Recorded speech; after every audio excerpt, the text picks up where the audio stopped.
A millionaire arrives to pick up his son from school, only to be stunned by what he finds. Before we dive in, take a moment to tell us where you're watching from and what time it is in your part of the world.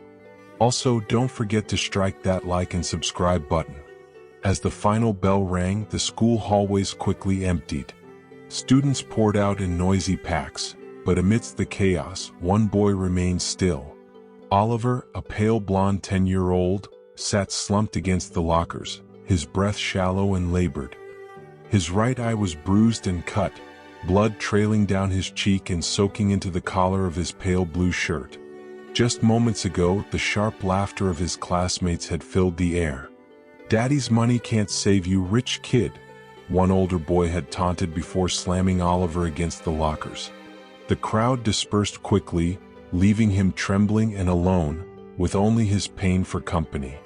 Oliver tried to wipe the blood away with his sleeve, but it only smeared, making the sting even worse. He bit his lip, trying to suppress a sob, but it broke free in a small, broken sound that echoed faintly in the empty corridor. "Hold still, son. Don't rub it. You'll only make it worse." The voice was calm, steady, and gentle. Oliver flinched, lifting his eyes to see Mr. Ethan, the school custodian, standing beside him. Clad in a gray and navy uniform, a crooked name tag on his chest, Ethan's hands were calloused and worn from years of hard work, scrubbing, fixing, and cleaning. He knelt beside Oliver, his dark eyes filled with quiet concern. I didn't fight back," Oliver stammered, his voice small. "They just pushed me. I believe you," Ethan interrupted softly. He pulled a clean cloth from his pocket, gently pressing it against Oliver's bleeding eye. "No need to explain. I've seen enough." Oliver flinched, his breath hitching. "It hurts," he whispered. "I know, son. You'll be okay," Ethan reassured, carefully dabbing at the wound. His jaw tightened as he scanned the hallway. Not a teacher in sight. "Where's the nurse?" Oliver's voice cracked. No one helped. Everyone just walked away. His words were barely audible, full of hurt. "They hate me because of my dad. They say I think I'm better than them." Tears welled up again, threatening to spill. "But I don't. I don't even talk to them." Ethan's grip on the cloth tightened, his voice firm and steady. "Listen to me, Oliver. You're not the problem. The weak ones are the ones who pick on someone smaller. You hear me? You're not weak." Oliver hesitated, his voice barely a whisper. "If my dad finds out, he'll be angry. He says I can't look soft. He hates it when I cry." Ethan's expression darkened. "Your dad should be angry at those boys, not you." Oliver's hands trembled, gripping Ethan's sleeve as though it were his lifeline. "What? Why are you helping me? Everyone calls you names. They say you're just the janitor." Ethan met his gaze, his eyes unwavering. "Because you deserve better than this, Oliver. And sometimes the ones who aren't noticed are the ones who make the biggest difference." Ethan paused, his voice steady, but he let the silence hang in the air. "Maybe I'm just the janitor," he thought, but his eyes softened as he spoke again. "But I know what it feels like to be left behind. And I swore no kid in this school would ever feel abandoned if I could help it." Oliver blinked through his tears, feeling the weight of the words. They weren't just sympathy, they were a promise. Ethan sighed and reached into his pocket, pulling out a small piece of candy. He slipped it into Oliver's trembling hand. "Don't tell anyone I carry these, but it might help calm you down a bit." Oliver sniffled, looking at the candy, his voice a little stronger. "You're nicer than the teachers." Ethan chuckled quietly, the corners of his lips lifting. "Don't say that too loud or I'll end up mopping extra floors." Oliver's sobs slowed, though the pain still lingered in his eyes. For a moment, the hallway fell silent. Then, sharp and deliberate, came the sound of polished shoes echoing down the hall. Ethan turned his head. Oliver froze. At the far end of the hallway, a tall man in a tailored blue suit walked toward them. His shoes clicked sharply against the floor, each step filled with authority. Mr. Harrison, Oliver's father, held a brown leather briefcase. His face was stiff, but as his eyes landed on his son, bloodied, trembling, clinging to the janitor, his expression changed. It hardened. "Dad," Oliver whispered, his voice breaking again. Ethan stood, but kept a firm hand on Oliver's shoulder, an unspoken protection. He could feel the weight of Mr. Harrison's glare as he approached. The millionaire stopped a few feet away, his gaze bouncing between Oliver's battered form and the janitor standing in front of him, unshaken.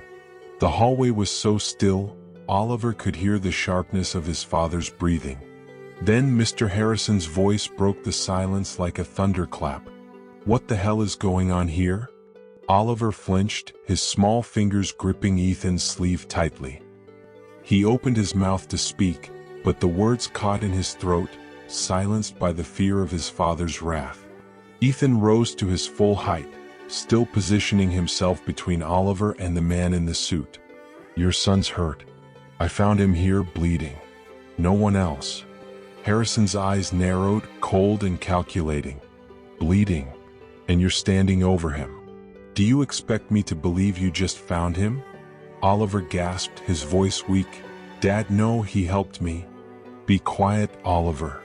Harrison's words cut through the air, silencing his son in an instant. Oliver's swollen eye filled with fresh tears, but his father didn't seem to notice.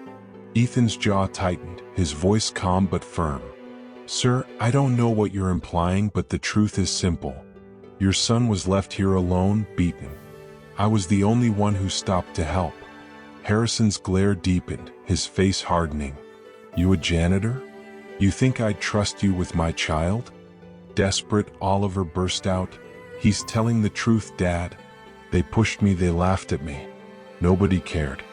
He's the only one who did." For a moment, the air hung heavy with silence. Harrison's expression flickered, but his pride forced him to regain control. His tone grew colder. "So, you're telling me not a single teacher was around? Not one adult except him?" Ethan's voice dropped, measured and sharp. "You can doubt me all you want, but your son's the one you should be listening to. He doesn't lie." Harrison's knuckles whitened as he gripped his briefcase, his eyes never leaving Ethan. Mr. Harrison looked down at Oliver, whose swollen eye and trembling hands spoke volumes. But his frustration didn't land on his son, it shifted to Ethan. "If this school can't keep him safe, maybe it's because they let people like you wander these halls." Ethan's eyes darkened, but he kept his voice steady. "People like me? You mean the ones who clean up after your son when the world doesn't care?" Oliver's breath hitched, his voice small but clear. "Dad, please stop. He's not lying. They hurt me because of you. Because you're rich. They say I think I'm better than them." His voice broke, tears choking the rest of his words. "I didn't do anything wrong." Harrison stood frozen, the weight of his son's words sinking in. For the first time, his confident stance faltered. The cut above Oliver's eye wasn't just a result of rough play, it was a mark of humiliation, neglect, cruelty. Ethan knelt down again, bringing his gaze level with Oliver's. "You didn't do anything wrong, son. Remember, you're stronger than they'll ever be just for standing here." Oliver blinked through his tears, nodding weakly, his small hand clutching Ethan's as if afraid his father would pull him away. Harrison's throat tightened at the sight. His son, clinging to a janitor for comfort while he, the wealthy father, stood by. Pride and shame fought inside him. Finally, his voice came out, softer and unsteady. You really helped him?" Ethan didn't flinch. "I did what anyone should have done. But I guess not everyone bothers." The words hit Harrison harder than he cared to admit. For years, he had drilled into his son the importance of strength, telling him not to cry, not to show weakness. But here was the truth. When Oliver was broken and bleeding, it wasn't money or power that made a difference. It was the simple act of kindness from a man most people ignored. Oliver pulled gently at his father's sleeve, his swollen eyes filled with silent pleading. "Don't be mad at him, Dad. Please, he's the reason I'm okay." Harrison's chest tightened, the weight of his son's words pressing down on him harder than any corporate negotiation ever had. His eyes fell to Ethan, and for the first time, the arrogance in his expression faltered. "Thank you," he muttered, the words unfamiliar and heavy on his tongue. Ethan nodded quietly. "Take him to a doctor. The cut's not deep, but it needs to be cleaned properly." Harrison bent down, his voice softer now as he touched Oliver's shoulder. "Come on, Oliver. Let's get you checked out." But Oliver clung to Ethan's hand, not ready to let go. "He helped me when nobody else did. I don't want to just leave like it didn't happen." Ethan gave Oliver's hand a reassuring squeeze. "You don't owe me anything, kid," he said softly. "Just remember, being strong doesn't mean burying your pain. It means standing tall even when it hurts." Harrison's eyes flickered between them, something shifting inside him. For years, he had equated strength with silence, telling his son to suppress his emotions to push through. But now, watching Oliver lean on a man in a janitor's uniform, he saw strength in a way he'd never understood before. As they walked toward the exit, Oliver glanced back, his voice soft but filled with certainty. "You're nicer than anyone here, Mr. Ethan." Ethan offered a tired smile, lifting his mop like a quiet salute. "Just do me a favor. Grow up better than the ones who hurt you." Harrison heard the words too, and though he didn't answer, they lingered, echoing in his mind long after they left the school. That night, as Oliver slept soundly with his bandaged eye, Harrison sat alone in his study, his thoughts heavy.